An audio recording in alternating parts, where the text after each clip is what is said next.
Welcome to today's Daily Manna of Wednesday, the 22nd of July 2026. Today's topic is Dawning Day of Restoration. Our text is taken from Joel chapter 3 verse 14 to 21. Verse 14. Multitudes in the valley of decision. For the day of the Lord is near in the valley of decision. The sun and the moon shall be darkened, and the stars shall withdraw their shining. The Lord also shall roar out of Zion, and utter his voice from Jerusalem, and the heavens and the earth shall shake. But the Lord will be the hope of his people, and the strength of the children of Israel.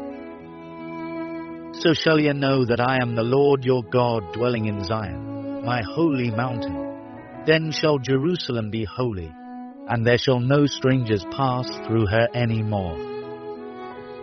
And it shall come to pass in that day, that the mountains shall drop down new wine, and the hills shall flow with milk, and all the rivers of Judah shall flow with waters.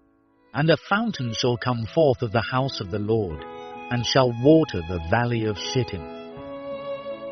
Egypt shall be a desolation, and Edom shall be a desolate wilderness, for the violence against the children of Judah, because they have shed innocent blood in their land. But Judah shall dwell forever, and Jerusalem from generation to generation. Verse 21. For I will cleanse their blood that I have not cleansed, for the Lord dwelleth in Zion.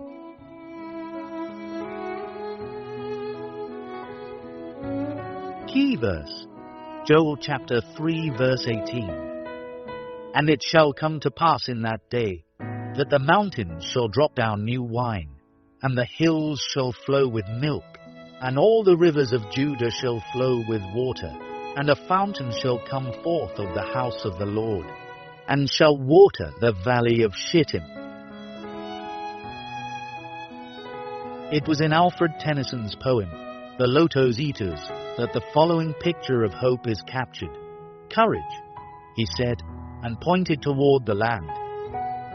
This mounting wave will roll us shoreward soon.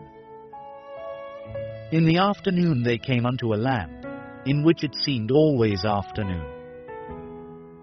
All around the coast the languid air did swoon, breathing like one that hath a weary dream. The sea-wearied mariners finally found the shore of solace, where they excitedly burst into a joyful chorus. Our island home is far beyond the wave. We will no longer roam. A day of hope and restoration awaits the Israel of God after the Lord has dealt with their Gentile enemies.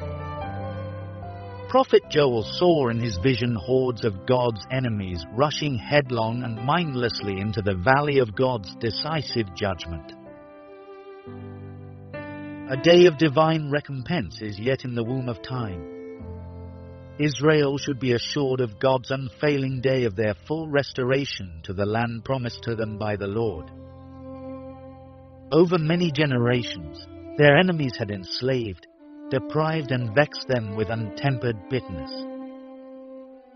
The Assyrians had ill-used them, the Egyptians had abused them, the Babylonians had traduced them, they had suffered untold hardship under the rule of the Medians and the Persians. The Greeks had not spared them too. The Romans had ruthlessly brutalized them and razed down Jerusalem finally in 70 AD. However, weeping may endure for a night, but joy cometh in the morning. These pains and pangs of many centuries under alien nations will soon be over, and a new dawn of peace, prosperity, and divine presence will be in the offing for Israel. As it was for the enemies of Israel, so it shall be in the end for the enemies of the Church of Christ. In contrast, the future is bright for those who have a cordial relationship with the Lord. People who trust Jesus Christ as their Savior will never be called into God's judgment court, and they no longer need to fear the storm. Therefore, let the beloved of the Lord take heart and be patient in times of bitter trials, temptations, and fierce persecutions. Ye have condemned and killed the just, and he doth not resist you. Be patient, therefore, brethren, unto the coming of the Lord.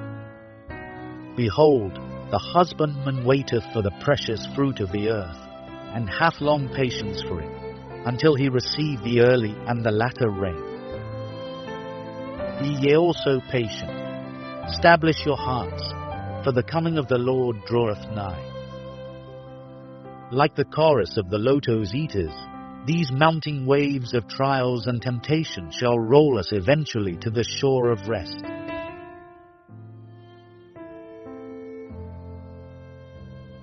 Thought for the day. Every adversity confronting God's people bears an expiry date.